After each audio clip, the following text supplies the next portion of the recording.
Bonjour, Église du Seigneur Jésus-Christ et celui qui nous visite. Soyez tous le bienvenu à ce culte que nous allons rendre à notre Seigneur. Tout d'abord, je nous laisse le verset de Colossiens 3:1 qui dit « Si donc vous êtes ressuscités avec le Christ, cherchez les choses d'en haut où le Christ est assis à la droite de Dieu. Pensez à ce qui est en haut et non à ce qui est sur la terre. Car vous êtes morts et votre vie est cachée avec le Christ en Dieu. Quand le Christ, votre vie, paraîtra, alors vous paraîtrez aussi avec lui dans la gloire. » Merci Seigneur pour cette espérance. Et rappelons-nous que l'espérance pour le chrétien, ce n'est pas « Ah, peut-être, ce serait bien qu'un jour je veux beaucoup. » Non, c'est-à-dire, je sais que ça se passera et je l'attends. Parce que Dieu, il ne ment pas et il tient ses promesses. Avant de commencer notre culte, quelques annonces. Après le culte, s'il vous plaît, les membres de l'Église, restez. Il y a quelques annonces que pour les membres. Les autres sont les bienvenus à un café qu'il y a en bas et des biscuits. L'habitude, c'est avoir mardi 12h30 et 19h30 l'étude biblique. L'étude biblique du soir, on a décidé dans l'étude biblique, dû à des difficultés pour l'avoir ce mardi prochain, de passer sans au lieu de changer la journée. Et pour l'étude de 12h30, je vais discuter encore avec le groupe après, comment on le fera. D'accord ? Sinon, jeudi, 19h30, nous avons la réunion de prière, comme pour l'étude biblique, aussi transmise par Zoom. Attention, pour dimanche, le 7 juillet, ce n'est pas encore le prochain dimanche, mais dimanche, le 7 juillet, nous avons le culte et le barbecue. Ceux qui veulent s'inscrire pour le barbecue, s'il vous plaît, cherchez Dany. Le coût du barbecue, c'est 5 €, c'est-à-dire qu'on peut inviter plein de monde, parce que chacun ne coûte que 5 €. Voilà. Et pour le 21 septembre, il y a une convention des APEB. Et nous avons ici l'invitation que nous allons vous laisser ici en bas pour les détails. Intéressez-vous et engagez-vous à aller à faire la connaissance d'autres frères et sœurs et participer de ce moment béni.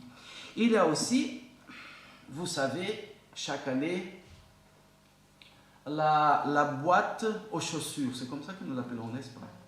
Opération boîte chaussures. Pardon? L'opération boîte à chaussures. L'opération boîte à chaussures chaque année. Est-ce qu'il y a un membre ou une membre qui aimerait se charger de ça pour cette année-ci, s'il vous plaît? Ça pourrait être toi, comme ça tu ne retournes pas en France, tu restes ici. Sam? Voilà, merci beaucoup. Je laisse les deux ici.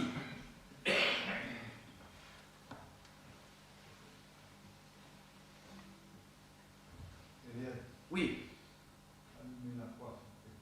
Allumer la quoi?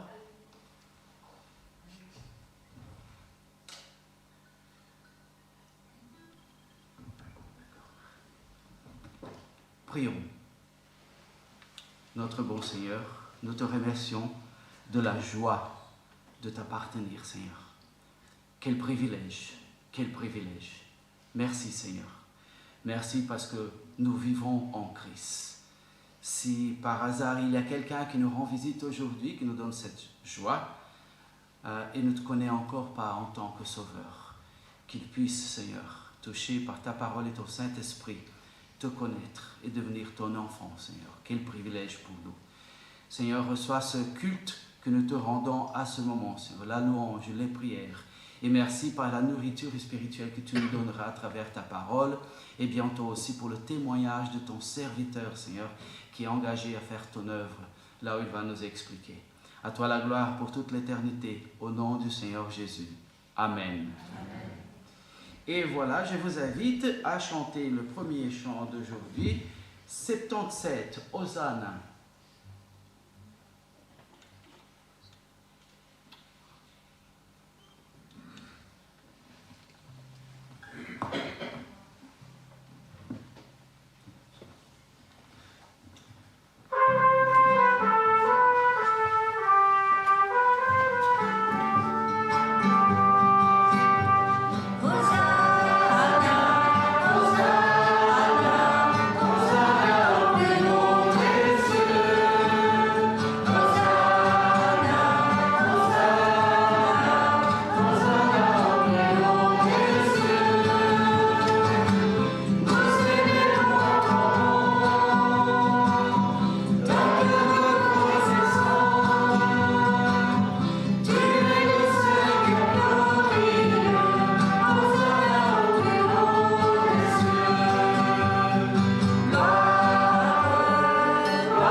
Nous allons aussi chanter le 197, Jésus est là.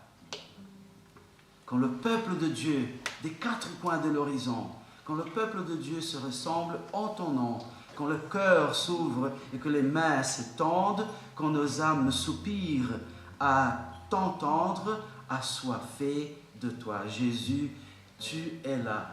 Le Seigneur Jésus, il est là aujourd'hui avec nous. Et quand nous partons d'ici, pendant la semaine, pendant les difficultés, pendant les joies, il est là avec nous. N'oublions pas ça. Chantons à son nom.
Merci Seigneur, parce que tu es là à tout instant avec nous. Ne nous laisse pas rater cette communion, cette relation, cette identité en toi, notre Seigneur. Merci, merci notre Dieu. Merci parce que tu as fait de nous une maison où tu habites, individuellement et en tant qu'Église. Oui Seigneur, prends place et conduis notre vie d'après ta volonté. Nous te prions au nom du Seigneur Jésus. Amen. Le numéro 201, nous sommes une maison pour toi, un autel pour prier ta nom, un lieu réservé pour ta présence, où tu aimes rester, t'arrêter, demeurer et briller par ta lumière. Brillons la lumière sainte du Seigneur Jésus.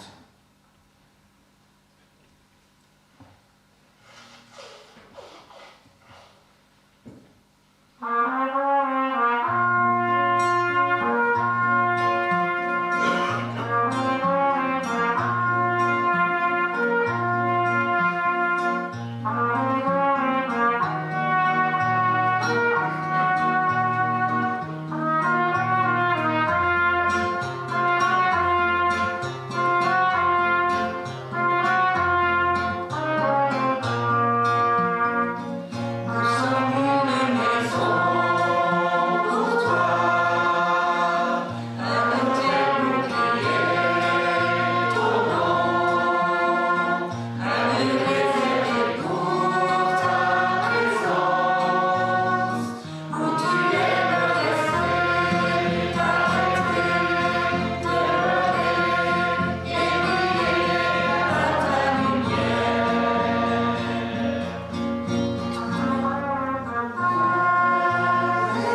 adorons notre Dieu et notre Père en vérité, parce que lui est la vérité et nous sommes dans cette vérité. Un jour près de Dieu vaut mieux que 1000 ailleurs. Un jour près de Dieu vaut mieux que 1000 ailleurs. Gardons cette vérité dans le cœur. Gardons cette relation. Nourrissons cette relation avec notre Dieu. C'est précieux, c'est merveilleux de l'avoir avec nous chaque jour. Nous allons chanter maintenant le 98 qui dit « Nous t'adorons au Père ». Et juste après, nous aurons le moment des prières en commun.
Merci Seigneur, parce que t'appartenir, c'est notre bien plus grand.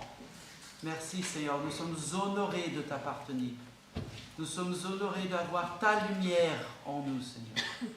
Et nous voulons vivre et luire cette lumière, Seigneur, dans ce monde qui est plongé dans les ténèbres. Oh Dieu, merci du privilège de ce que nous sommes tes ministres, de ce que nous sommes surtout tes enfants, tes amis. Merci notre Seigneur. Merci d'avoir payé ce que tu as payé dans la personne du Seigneur Jésus-Christ, le sacrifice ultime, extrême pour notre salut. Il n'y aurait pas d'espoir pour nous, Seigneur. Ce que nous méritions était triste, profondément triste, mais nous sommes dans la joie maintenant de t'appartenir. Gloire à ton nom, Seigneur. Gloire à ton nom. À toi l'honneur pour toute l'éternité. Au nom du Seigneur Jésus. Amen. Amen.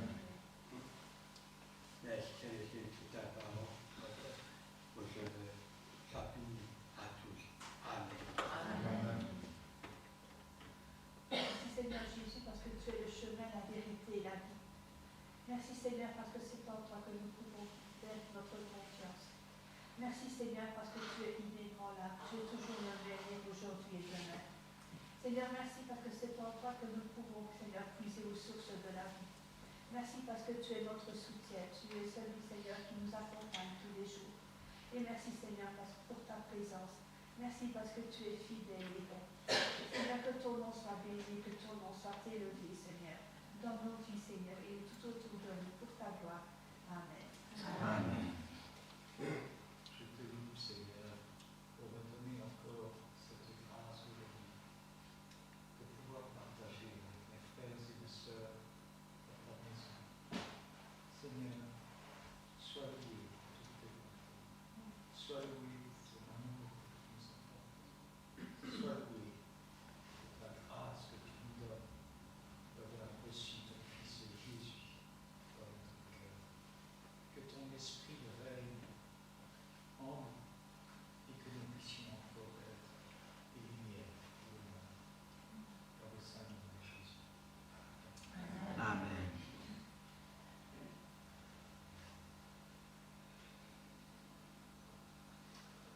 Seigneur notre Dieu, tu nous as permis de venir dans ta maison pour te rendre le culte qui te revient. Et nous sommes bien incapables de te rendre le culte qui te revient. Nous voulons, Seigneur notre Dieu, t'adorer pour ce que tu es, parce que tu es le Créateur de toutes choses. Tu es celui qui maintient aussi toutes choses par ta parole. Tu es le Dieu trois fois saint, qui a les yeux trop purs pour voir le mal, et qui pourtant nous voit, nous regarde, et a pitié de nous. Merci Seigneur pour ta justice, qui nous condamne.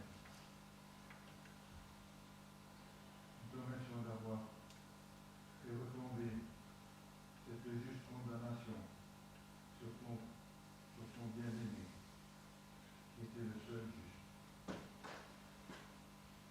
Nous te remercions, Seigneur, d'avoir une place dans ta maison. Nous te remercions aussi parce que toi, tu as voulu une place en nous.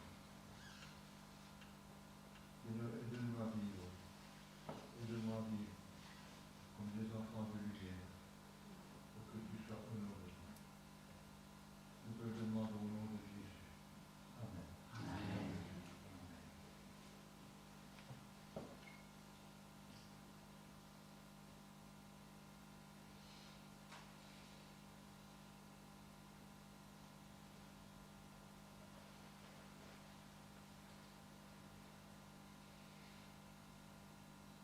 Seigneur, je te remercie pour ta grâce que tu nous as donnée. Merci Seigneur pour ton Fils Jésus qui nous soit pas pour mes péchés. Merci parce que tu nous as pas oubliés, tu nous as pas abandonnés comme l'homme facilement abandonne, Seigneur. Je te remercie parce que tu as été jusqu'au bout. Je te demande, Seigneur, de m'aider à te suivre jusqu'au bout, Seigneur. Jusqu'au jour où tu être à me chercher, ou que tu vas être à nous chercher, Seigneur. Je demande de me garder sur le droit chemin, Seigneur, et d'éloigner tout ce qui peut me détourner de toi. Seigneur, je te remercie pour cet amour immense. Et je te remercie aussi parce que nous pouvons te parler et tu nous écoutes. Je te remercie pour toutes choses que tu nous accordes. Et je te remercie, Seigneur, que nous puissions être ici pour écouter ta parole, et surtout pour la mettre en pratique. Je te remercie pour tout ce que tu fais pour nous. Au nom de Jésus. Amen. Amen.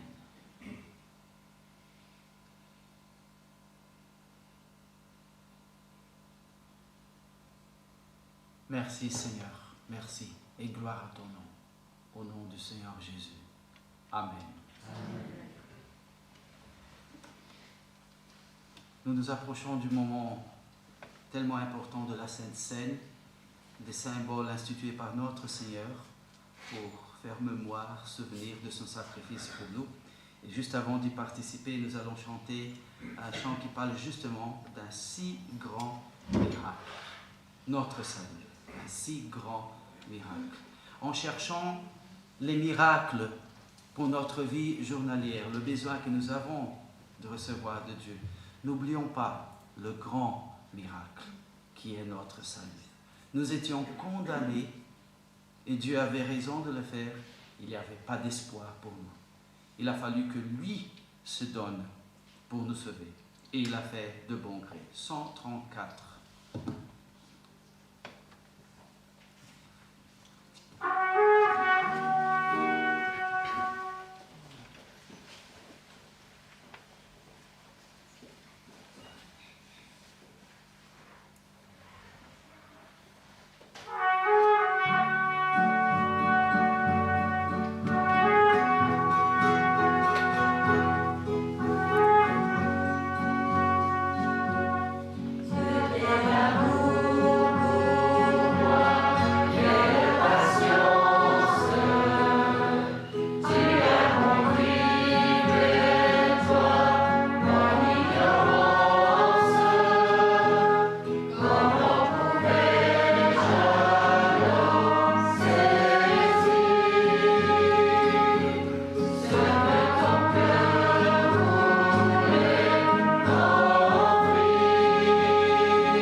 En 1 Corinthiens,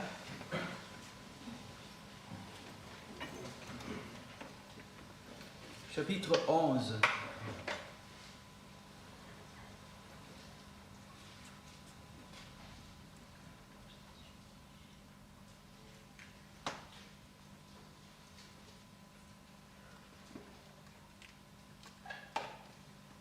À partir du verset 23, qui dit: Car moi, j'ai reçu du Seigneur ce que je vous ai transmis. Le Seigneur Jésus, dans la nuit où il fut livré, prit du pain, et après avoir rendu grâce, le rompit et dit: Ceci est mon corps qui est pour vous. Faites ceci en mémoire de moi. De même, après avoir soupé, il prit la coupe et dit: Cette coupe est la nouvelle alliance en mon sang. Faites ceci en mémoire de moi, toutes les fois que vous en boirez. Car toutes les fois que vous mangez ce pain et que vous buvez cette coupe, vous annoncez la mort du Seigneur, jusqu'à ce qu'il vienne. C'est pourquoi celui qui mangera le pain et boira la coupe du Seigneur indignement sera coupable envers le corps et le sang du Seigneur. Que chacun donc s'examine soi-même, et qu'ainsi il mange du pain et boive de la coupe. Car celui qui mange et boit sans discerner le corps du Seigneur mange et boit un jugement contre lui-même. Nous allons participer de ce moment tellement célèbre, tellement important, tellement profond, qui représente même notre vie. Notre vie. Nous étions morts. Nous étions condamnés pour toute l'éternité. Et c'était notre faute. Mais Dieu, le Père, a envoyé son Fils pour nous, qui nous a enseigné le chemin. Il a payé avec sa propre vie pour ouvrir la porte qui donne à Dieu. Soyons toujours et à chaque instant reconnaissants. Voilà, nous allons participer en ce moment. Nous invitons tous ceux qui croient au Seigneur Jésus-Christ comme leur Sauveur et qui ont fait cet engagement avec lui et par la suite avec son Église, parce que c'est son commandement, et qui sont baptisés, de participer avec nous dans ce moment.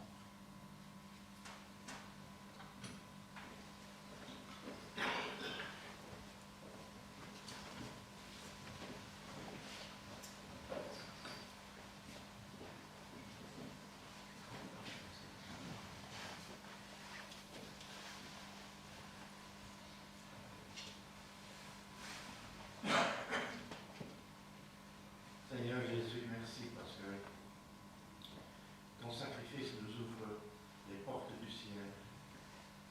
Seigneur Jésus, merci parce que tu as marché vers ton supplice et ta mort. Non pas avec réticence, mais tu as marché vivement vers ton sacrifice. Merci parce que tu as parfaitement accompli la volonté du Père, la mission que le Père t'avait confiée, Seigneur. Seigneur, merci pour ton corps que tu as livré à la cruauté des hommes, Seigneur, pour être supplicié, cloué à la croix pour nous, Seigneur, par amour pour nous. On te remercie encore une fois, Seigneur, de nous avoir, par ta mort, donné la vie. Amen. Amen. Seigneur, comme tu l'as fait il y a plus de 2000 ans, tu as invité tes disciples autour de ta table. Et aujourd'hui, c'est à notre tour, Seigneur, d'être autour de cette table. Oui, aujourd'hui, tu nous as encore invités, nous, tes enfants, à participer, à nous remémorer, Seigneur, cet instant béni. Merci Seigneur pour ce sang qui a coulé sur ton corps. Merci pour ton sacrifice. Et comme l'a dit Paolo, Seigneur, merci pour ton amour unique, en obéissance à ton Père et aussi par amour envers nous. Car nous étions, Seigneur, c'est vrai, perdus à jamais. Mais par le sang de Jésus-Christ, nous avons la vie éternelle. Bénis-nous chacun, Seigneur, ici présent. Bénis ce vin, Seigneur, qui représente ton sang. Au nom de Jésus. Amen. Amen.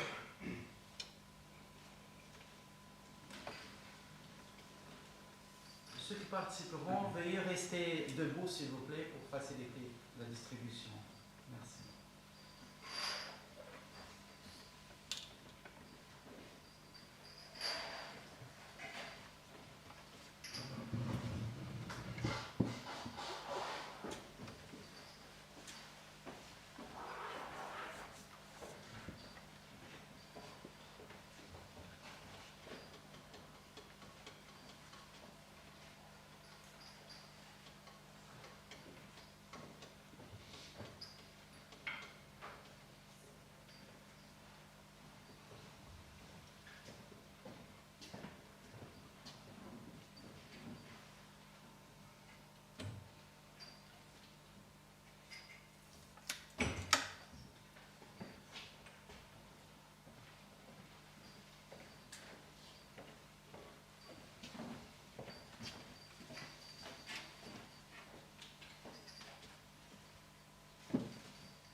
Oui, Seigneur, merci.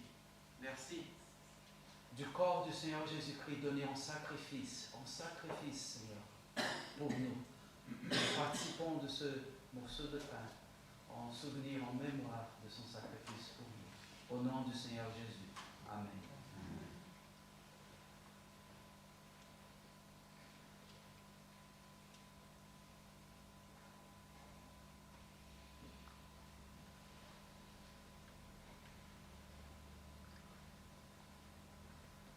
Et merci, Seigneur, pour le sang du Seigneur Jésus-Christ qui a coulé pour nous sur la croix, Seigneur, pour le pardon de nos péchés, pour l'inauguration, l'institution de la nouvelle et éternelle alliance en son sang, Seigneur.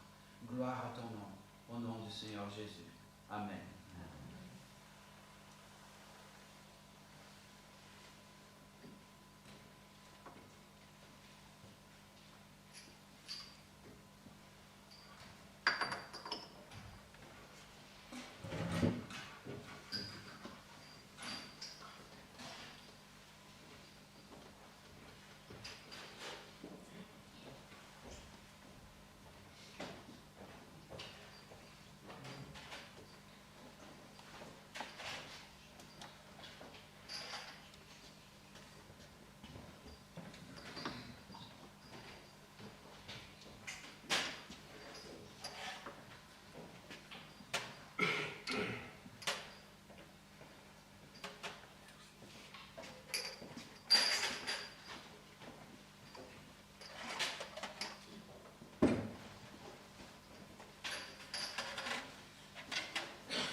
À la suite, nous allons chanter le chant 95 qui dit « La trompette sonne ». C'est même un chant proposé par notre sœur Annie Kroll qui nous suit de loin quand même. Et vous êtes toujours les bienvenus à lui rendre visite, ça lui fera de la joie. Mais voilà, 90 ans. Et pendant ce chant, nous aurons le moment de la collecte. Rappelons... Oui, la collecte de ce moment sera pour le missionnaire. D'accord? Merci. Eh bien, non. Non. Quel sera le moment de la collecte pour le missionnaire? Après. D'accord. Désolé. C'est la collecte normale maintenant. Ok. Pardonnez votre pasteur maladroit. 95.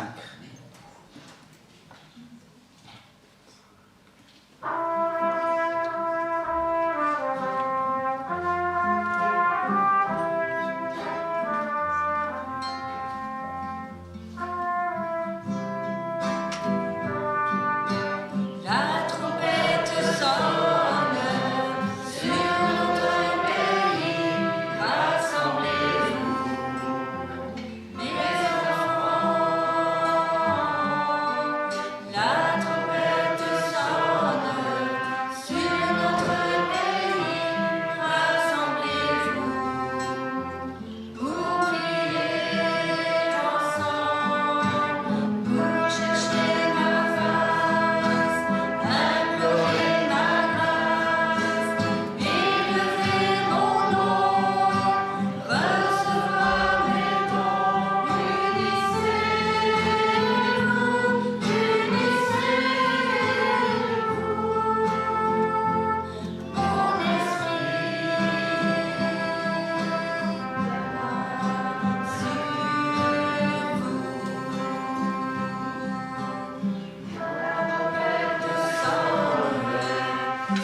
pouvez prendre place, s'il vous plaît. Nous sommes arrivés au moment d'écouter.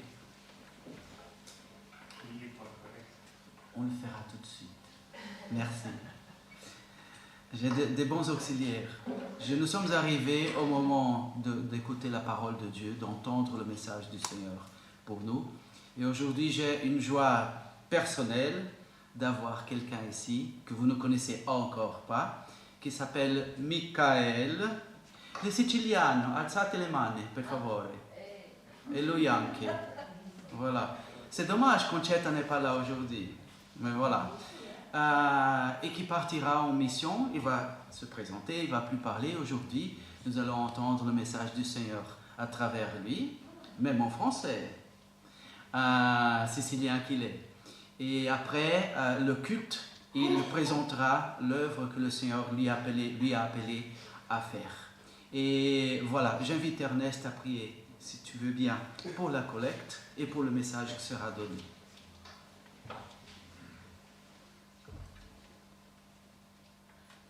Seigneur, nous te remercions pour l'argent qui a été récolté et nous te demandons de le sanctifier pour qu'il soit bien utilisé.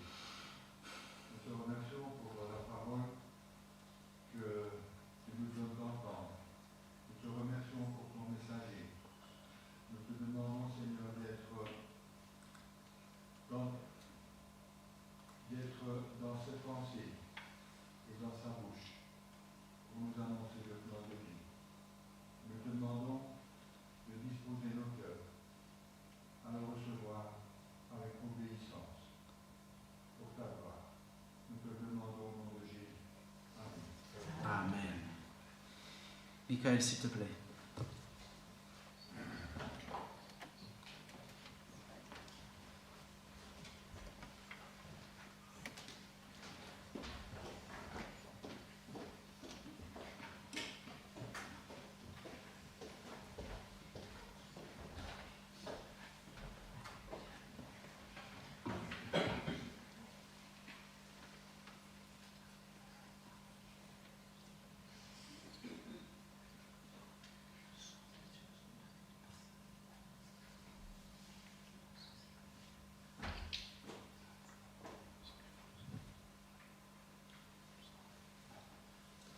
Bonjour à tous. C'est un plaisir d'être ici avec vous aujourd'hui. Donc, comme le pasteur a déjà dit, même si je viens d'Italie, je ne suis pas grandi ici, je suis grandi en Italie. Mais je vais quand même essayer de parler en français. Et donc, pardonnez-moi pour mes fautes au niveau de la grammaire et tout ça. Je n'ai jamais vraiment étudié très bien, assez en fait la grammaire. Donc, tout ce que je sais avec mon français, ça vient vraiment à travers de parler avec les gens et tout ça. Donc, vous pouvez bien voir que ma grammaire ne sera pas assez précise et tout ça. Mais ça va aller, ok? Si vous ne comprenez pas, vous pouvez lever vos mains, vous pouvez poser des questions, ok? Au niveau professionnel, moi, je suis un professeur. Je travaille avec les enfants dans des écoles. Et alors, j'ai vraiment l'habitude d'interagir beaucoup avec les gens quand je parle. Spécialement avec les enfants, ça c'est vraiment essentiel parce que sinon, ils ne comprennent pas ce que tu es en train d'expliquer. Et donc, si vous ne me comprenez pas et tout ça, il ne faut pas avoir peur de me dire. Ok? Moi, je vais voir chaque fois pour voir si vous comprenez bien. C'est ok? Oui. Ok, déjà on est bien. Déjà on est bien. Alors, comme le frère il avait dit, c'est vrai que Jésus, il est venu ici sur la terre parce qu'il avait une mission. Dieu a envoyé Jésus ici sur la terre pour accomplir une mission très importante qui était celle d'aller sur la croix pour nos péchés, pour nous qui ne méritions pas l'amour de Dieu, mais il a quand même envoyé son Fils pour cette mission. Et vous savez, quand on dit qu'on est chrétien, ça veut dire quoi, pasteur, normalement? On est chrétien, ça veut dire quoi? Vous savez? Exactement. On est chrétien parce qu'on suit Christ. Et donc, on essaie de faire ce que Christ a fait. Et donc, comme il était envoyé à accomplir une mission ici sur la terre, même nous qui suivons Jésus, on a aussi une mission à accomplir. Et donc, c'est de ça qu'aujourd'hui je voudrais parler. Et on va passer directement à la parole. On va voir un texte qui est très très connu. Et après ça, je vais partager un petit peu plus sur mon histoire et sur les travaux missionnaires que j'ai fait et que je vais faire bientôt. Vous inquiétez pas, moi je prêche pas trop long, donc ça va pas être fatigant, ok? Ça c'est une promesse, ok? Après, si c'est pas le cas, vous pouvez me dire après, ok? Mais je vais pas prêcher trop parce que je voudrais bien que le concept, l'idée qu'on a aujourd'hui, que ça c'est bref mais extrêmement clair, comme ça quand on rentre chez nous, même pendant la semaine, on peut penser à l'idée qu'on a partagée aujourd'hui et pas à tous les détails et tous les contextes qu'on peut utiliser pour faire une prêche un petit peu plus longue. Donc, on va être courte, mais précis. Exactement. Alors, on ouvre nos Bibles. Si vous avez votre Bible, vous pouvez l'ouvrir dans l'Évangile des Jeunes, chapitre 20, du verset 11. Donc, chapitre 11 de l'Évangile des Jeunes, verset 11.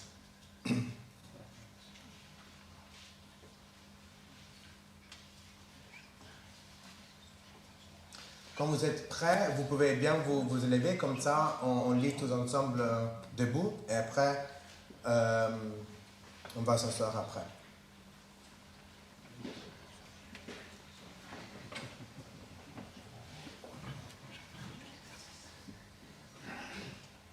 En même temps, aujourd'hui, on a aussi Matteo, il est aussi d'Italie et il est un ami très très fidèle. Il est venu avec moi dans plusieurs églises. Comme ça, il ne me laisse pas seul. Donc, si vous avez le temps, vous pouvez aussi saluer Matteo à la fin. Alors, Jeunes, chapitre 20, verset 11. On parle d'un texte très très connu, mais on va le lire ensemble. Après, on va voir ce que Dieu veut nous dire aujourd'hui. Si vous êtes prêts, on commence. Marie, on parle de Marie-Magdalène ou Marie de Magdala. Marie est restée dehors, près de la tombe, et elle pleurait. En pleurant, elle se penche vers la tombe. Elle voit deux anges habillés avec des vêtements blancs. Ils sont assis à l'endroit où on avait mis les corps de Jésus, l'un à la place de la tête et l'autre à la place des pieds. Les anges demandent à Marie, « Pourquoi est-ce que tu pleures ?» Elle leur répond, « On a enlevé mon Seigneur et je ne sais pas où on l'a mis. » Et disant cela, elle se retourne, elle voit Jésus qui est là, mais elle ne sait pas que c'est Jésus. Jésus lui demande, « Pourquoi est-ce que tu pleures? Qui cherches-tu » Marie croit que c'est le jardinier. Alors elle lui dit, « Si c'est toi qui as emporté le corps de Jésus, dis-moi où tu l'as mis et j'irai les prendre. » Jésus lui dit, « Marie. » Elle le reconnaît et lui dit en hébreu, « Rabboni » et cela veut dire « maître ». Jésus lui dit, « Ne me retiens pas. En effet, je ne suis pas encore monté vers le Père, mais va trouver mes frères et dis-leur de ma part, je monte vers mon Père, il est aussi votre Père. Je monte vers mon Dieu, il est aussi votre Dieu. » Alors Marie de Magdala va annoncer aux disciples, « J'ai vu le Seigneur. » Et elle leur raconte ce qu'il a dit. Jésus se montre à ses disciples. Le soir de ce même dimanche, les disciples sont réunis dans une maison. Ils ont fermé les portes à clé parce qu'ils ont peur des chefs juifs. Jésus vient et se tient au milieu d'eux. Il leur dit, la paix soit avec vous. Amen. Jusqu'ici, vous pouvez vous asseoir, c'est ça, vous pouvez vous asseoir. Donc c'est un texte qu'on connaît très bien, et c'est Marie de Magdala. On sait bien que, en fait, c'est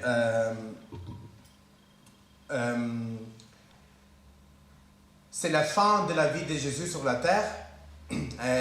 On peut voir que Jésus a déjà fait plusieurs miracles. Il a eu son ministère sur la terre. Et on voit qu'il était pris par les soldats romains. Ils ont l'attrapé. Ils l'ont attrapé. Il était déjà mort sur la croix. Et il était mis dans cette tombe. Et normalement, il y avait des soldats romains qui étaient en train de faire attention dans cet endroit-là, afin que les Juifs ne puissent pas, ou les chrétiens, ne puissent pas prendre le corps de Jésus après sa mort. Et donc, c'est un moment de grande tristesse pour les disciples, pour tous les gens qui connaissaient Jésus, pour tous les gens qui ont suivi en fait Jésus jusqu'à ce moment-là. Donc, ils croyaient, en fait, ils savaient que Jésus, il était Dieu, que Jésus, il était le maître. C'est pour ça qu'on a même lu qu'il était la Rabouni pour eux. Mais ce moment-là, c'est le moment vraiment de la tristesse la plus profonde pour les disciples. Parce que il y avait cette tension entre les Juifs, les chrétiens et les Romains. Et dans ce moment-là, ce semble comme si les chrétiens, les gens qui suivaient Jésus, leur bataille était une catastrophe totale.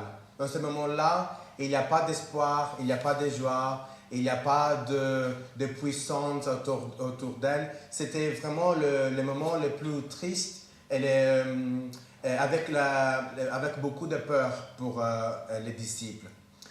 Mais dans ce contexte-là, Jésus était déjà mort depuis 2-3 jours. Et il y a cette femme qui, on ne sait pas pourquoi, parce qu'il n'avait pas l'accès en fait à la tombe, même s'il allait près de la tombe, ils n'avaient pas accès à rentrer dans la tombe parce qu'il avait la grande pierre qui était mise là pour protéger la tombe en fait. Et donc, on ne sait pas vraiment pourquoi il était en train d'aller vers la tombe de Jésus. Ça, on ne sait pas. Peut-être c'était une façon pour s'aider elle-même avec sa tristesse. Peut-être qu'elle voulait être près de Jésus dans quelque manière. Mais on ne sait pas vraiment. Mais ce qu'on sait, c'est qu'en fait, elle va près de la tombe pour aller voir qu'est-ce qui se passe. Peut-être il avait de l'espoir dans elle, on ne sait pas.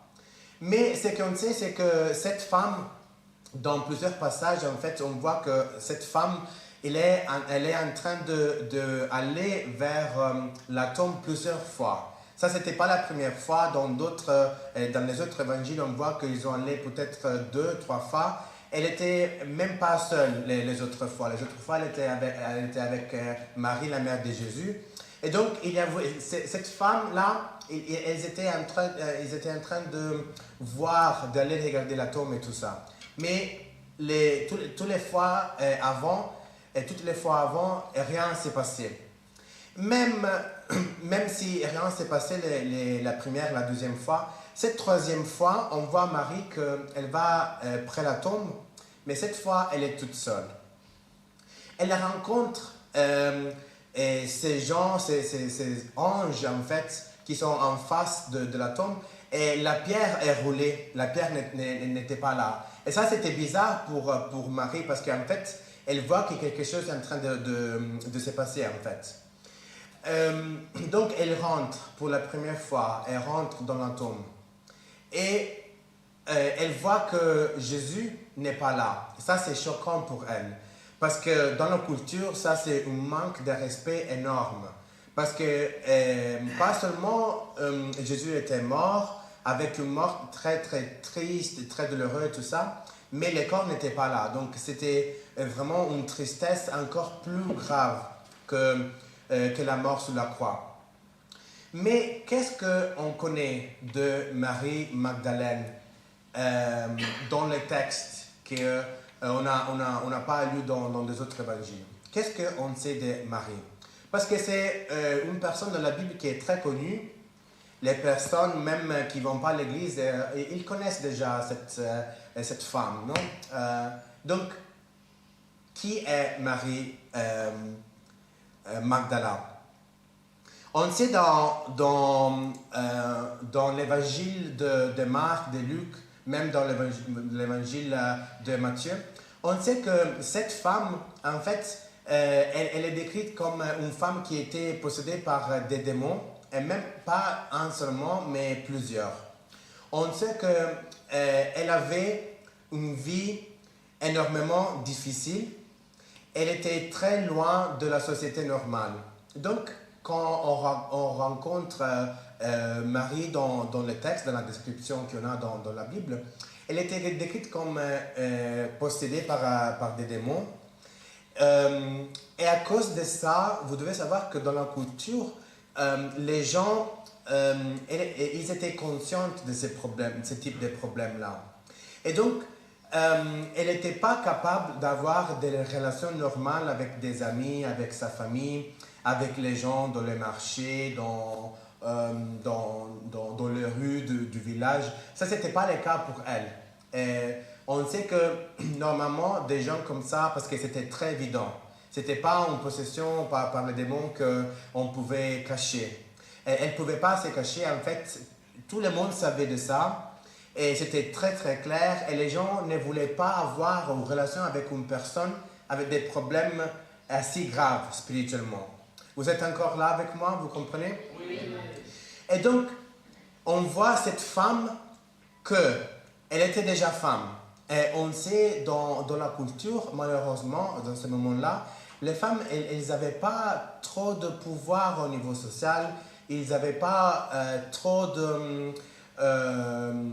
d'importance, malheureusement, dans leur culture. Ça, déjà, c'était, on peut dire, un problème.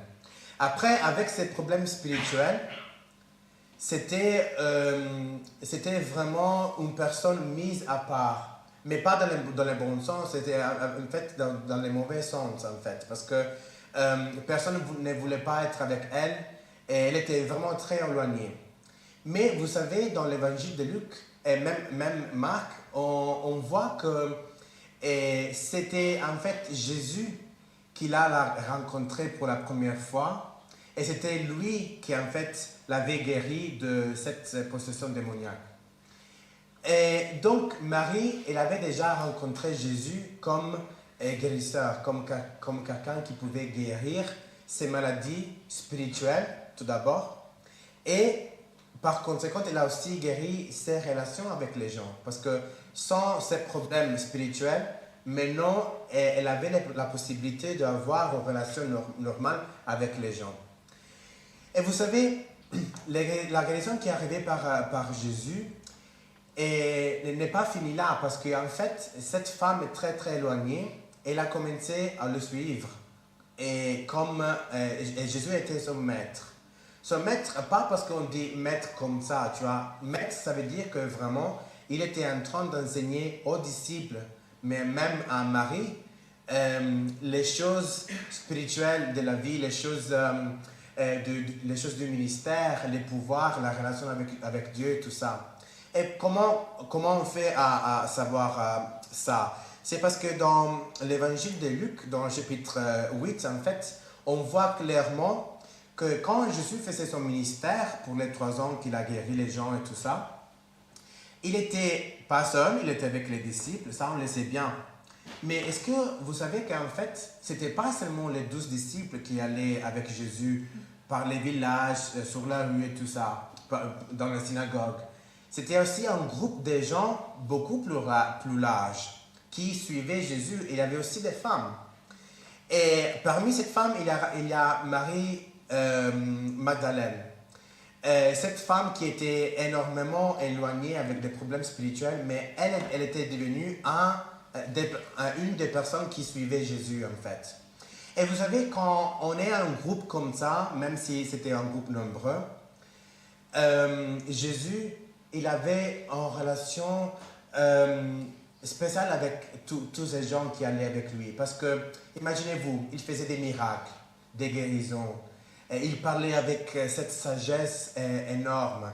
Il parlait de Dieu, il leur enseignait comment être en relation avec Dieu. Et eux, les disciples, et tous les gens qui étaient avec eux, ils étaient en train d'apprendre tout ça. Donc vraiment, moi j'ai fait l'école biblique, mais je pense que Marie, elle a fait vraiment l'école biblique par excellence, vraiment, parce qu'elle était avec Dieu pendant 3 ans au moins. Et donc c'était quelque chose de formidable. Donc vous voyez cette transformation de la vie de Marie. À partir d'une femme qu'une personne regardait, personne ne voulait être avec elle, autour d'elle, même pas sa famille. Elle est passée à être guérie, sauvée par l'action de Jésus. Mais elle était dans ce disciple-là pendant au moins 3 ans avec Jésus, le Fils de Dieu. Vous voyez la différence énorme entre la vie de Marie avant Jésus et après Jésus. Et en fait, c'est ça l'idée que je vais vous laisser aujourd'hui. C'est que quand on rencontre Jésus dans nos vies, je ne sais pas vous, peut-être vos vies avant de rencontrer Jésus étaient parfaites. Je ne sais pas, peut-être. Mais je peux vous dire que ma vie avant de rencontrer Jésus n'était pas parfaite. C'était une vie très triste, loin de Dieu, avec ces poids sur mes épaules, que j'ai ressenti qu'en fait j'étais très très loin de Dieu, et j'avais l'angoisse pendant la nuit, j'arrivais pas à très bien dormir, j'avais des cauchemars par rapport à la mort que venait me chercher, c'était vraiment horrible. Et peut-être vous avez des témoignages comme ça. En plus, j'étais un enfant que je ne sais pas comment dire, mais je n'étais pas énormément très bien apprécié par les autres élèves de l'école, les autres gens de mon petit village. Donc, je n'étais pas vraiment très populaire et très bien vu par mes camarades de classe, par exemple, parce que j'étais dans une famille chrétienne et ça, en Sicile, c'était très difficile. Peut-être vous me comprenez, parce que la majorité des gens sont catholiques, donc c'était très différent. Donc, c'était vraiment pas trop facile. Et moi, des fois, quand je lis ce texte par rapport à Marie, je me sens un petit peu comme elle. Je me sens très éloigné, rejeté par la société, sans de relations très, très importantes et tout ça. Et je ressentis ces points dans ma vie que je me sentais comme si je n'avais pas de valeur. J'avais pas... ma vie n'avait pas une signification très profonde et je ne ressentis pas que Dieu pouvait faire quelque chose avec ma vie. En fait, je me suis senti très, très inutile, très loin de Dieu et pas capable de faire rien pour Dieu. Mais vous savez, j'aime bien ce passage parce que là, on voit pas seulement que Marie, elle était avec Jésus, elle apprenait, elle était guérie et tout ça, mais on voit qu'elle était la première personne sur la terre, dans l'histoire, à recevoir la nouvelle la plus importante de toute l'humanité. Jésus, le Fils de Dieu, il était ressuscité. Il était sorti du tombeau et en fait, il était ressuscité. Il était là, il était le Dieu, la seule personne qui avait détruit la mort déjà. Et vous avez, c'est Jésus lui-même qui lui dit à Marie, quand on a bien lu, elle a dit, va annoncer les autres disciples que je suis ressuscité. Quelle belle nouvelle qu'elle a reçue. Et c'était exactement ça. C'était pas Pierre. C'était pas les autres gens qui avaient étudié. C'était pas les autres gens qui avaient des hommes qui avaient un pouvoir social un petit peu plus haut. C'était pas des gens qui avaient étudié. C'était pas des gens qui avaient un travail énormément important et tout ça. C'était une femme très éloignée, avec un passé très très difficile. Et c'était ça que Jésus il a choisi pour aller annoncer pour la première fois dans l'histoire que Jésus était ressuscité. Donc ça, c'est vraiment un trésor tellement important, tellement précieux. Et c'était Jésus qui l'a confié, et a confié cette promesse, cette vérité à Marie. Alors là, je vais vraiment utiliser mes yeux spirituels. Est-ce que vous êtes encore là avec moi? Ouais? C'est là que je vais utiliser mes yeux spirituels. Je sais que pour nous, on est des pécheurs, c'est pas facile. Mais est-ce que vous voyez la puissance de Jésus qui transforme la vie des gens? De rien, il était capable de transformer sa vie dans la vie la plus importante pour ce moment-là, pour annoncer la vérité la plus importante du monde, en fait. Et vous savez, dans cette culture, même quand on allait devant les juges pour quand il y ait des débats et tout ça, les femmes, ils n'avaient pas le droit en fait de témoigner parce que leur parole n'était pas très importante en fait. C'était seulement les hommes qui pouvaient témoigner en face du juge ou des avocats, vous voyez. Mais c'était une femme que Jésus a choisie pour aller annoncer, donner son témoignage aux autres d'une chose que personne ne croyait pas. Vous imaginez, j'ai vu Jésus, mais ils l'ont vu 2 jours, 3 jours avant, mort sur la croix. C'était impossible. Et donc, il a choisi quelqu'un qui n'avait même pas les droits au niveau social de témoigner en face des autres hommes. Vous comprenez combien la transformation est grande dans la vie de Marie. Alors, je vais vraiment activer mes yeux spirituels. Et regardez moi-même, je vous invite à regarder vos vies à vous-même.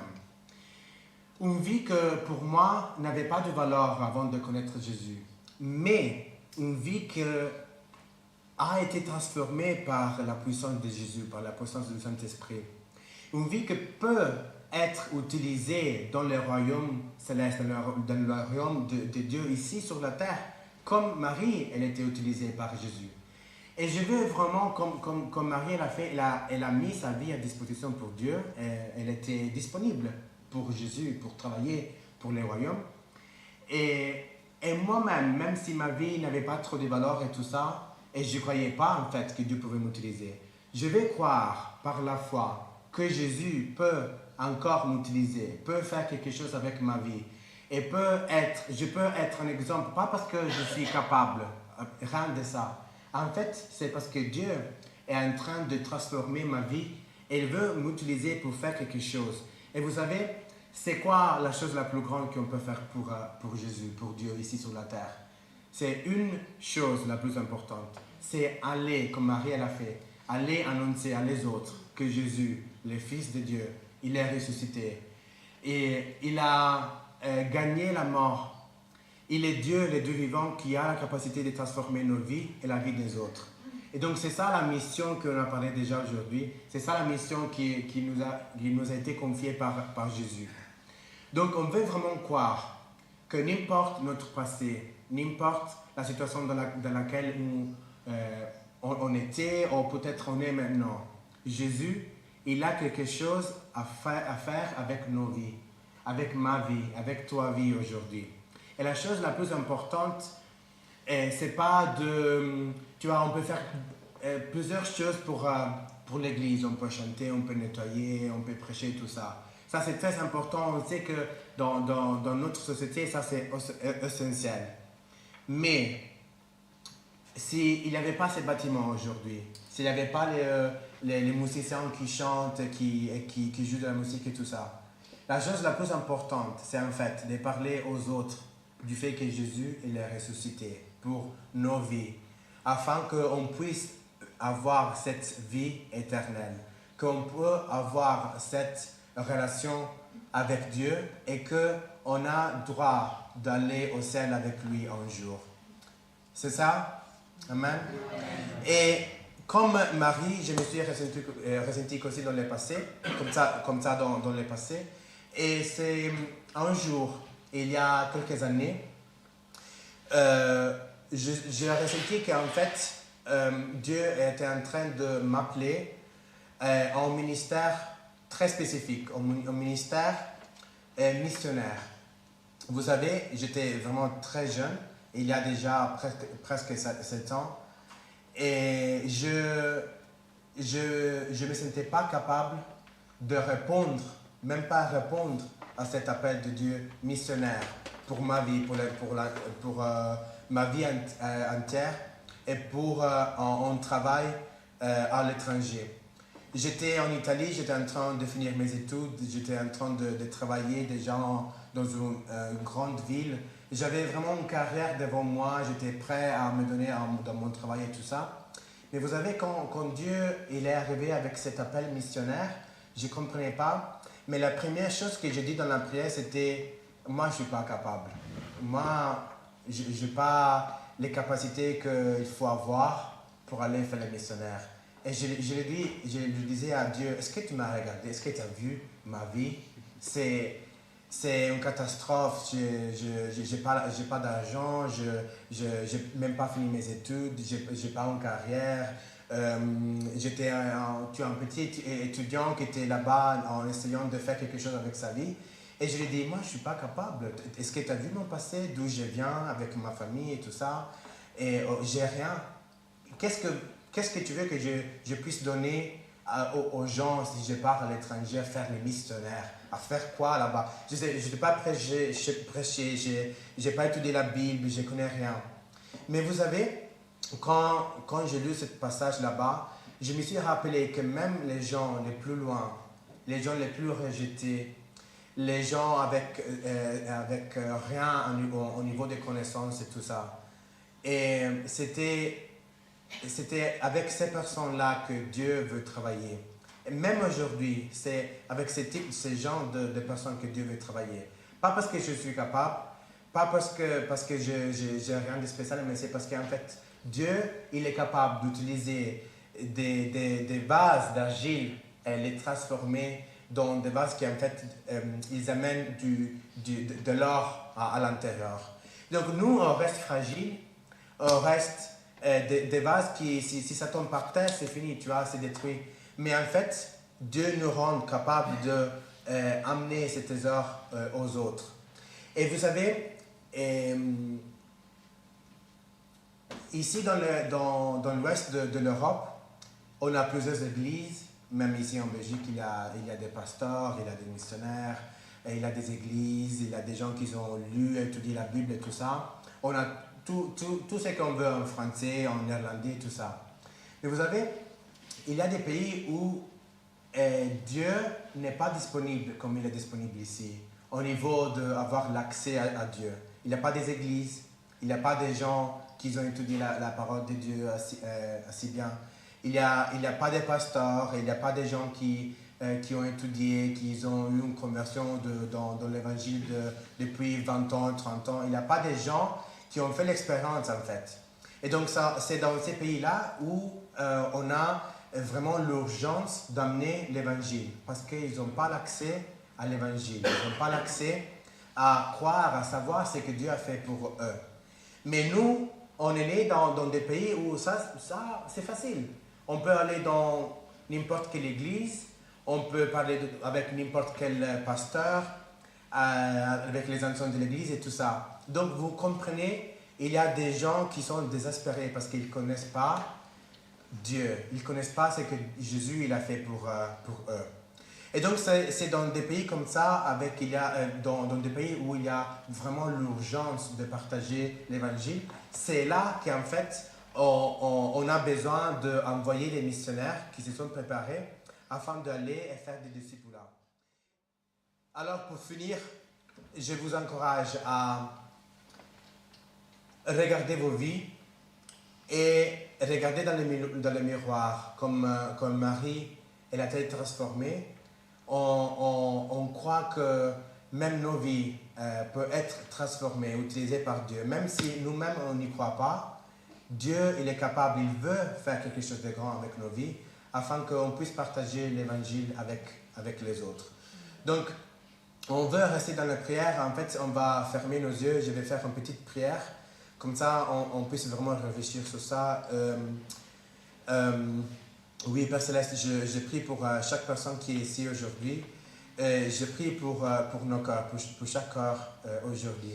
Que vraiment on puisse comprendre que tu es le Dieu Tout-Puissant. Tu es capable de transformer nos vies, de nous utiliser. Merci parce que même si nos vies ne sont pas trop avec beaucoup de valeurs, peut-être on a eu un passé très, très difficile, même une famille peut-être difficile, un passé difficile. Merci parce que même avec tous ces problèmes-là, peut-être spirituels, peut-être au niveau de l'argent et tout ça, on a la possibilité de croire qu'aujourd'hui, tu peux transformer nos vies encore une fois, que tu peux nous utiliser très très bien dans une façon nouvelle. Tu peux nous utiliser pour ton royaume. Et donc je te prie aussi pour, afin que chaque personne puisse voir leur place dans le royaume de Dieu, que chaque personne puisse voir leur importance, leur rôle dans ce que tu veux faire dans leur vie, dans l'église, dans les familles, dans l'endroit où ils travaillent, avec leurs amis, afin que chaque personne puisse être utilisée à nouveau dans ton royaume. Je prie que chaque personne puisse être active, recevoir de ta partie quelque chose de nouvel et aller faire cette mission pour chaque endroit, pour chaque moment que tu as décidé pour chacun de nous.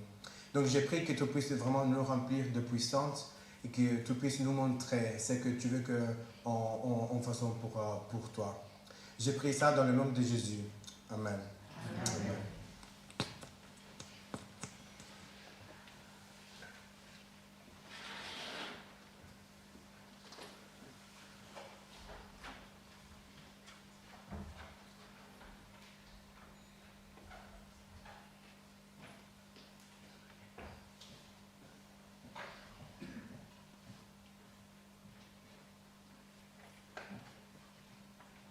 Et voilà, le Seigneur nous a donné son message. Maintenant, les mains à l'œuvre, chacun de nous, avec le passé avec lequel on vient, mais surtout avec l'avenir que Dieu a pour nous ici-bas en tant que ses ministres. Œuvrons pour le Seigneur. Nous allons avoir le dernier chant de ce matin avant de clôturer notre culte. Libre de nos chaînes. C'est le 67. Luna, s'il te plaît. Merci. Merci.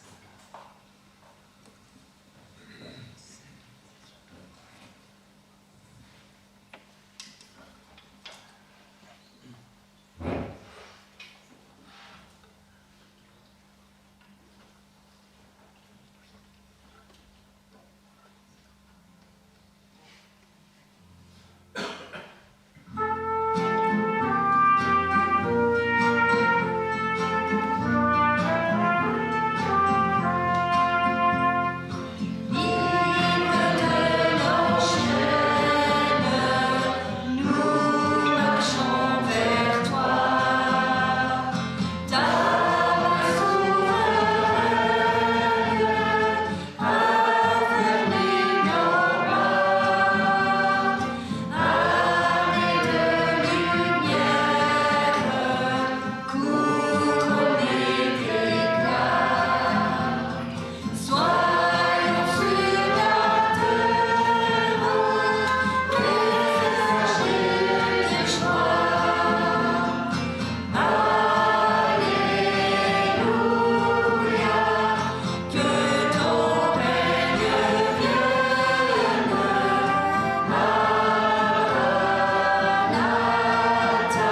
Seigneur, de ce culte que nous avons pu rendre à toi et de ce que nous as nourris par ta parole à travers la bouche de ton serviteur, Seigneur. Aide-nous à vivre cette réalité, notre bon Dieu. Et à ce moment, Seigneur, nous te demandons de continuer à nous conduire pendant toute cette semaine. À toi la gloire pour toute l'éternité, au nom du Seigneur Jésus. Amen. Que la grâce du Seigneur Jésus-Christ soit avec chacun de vous.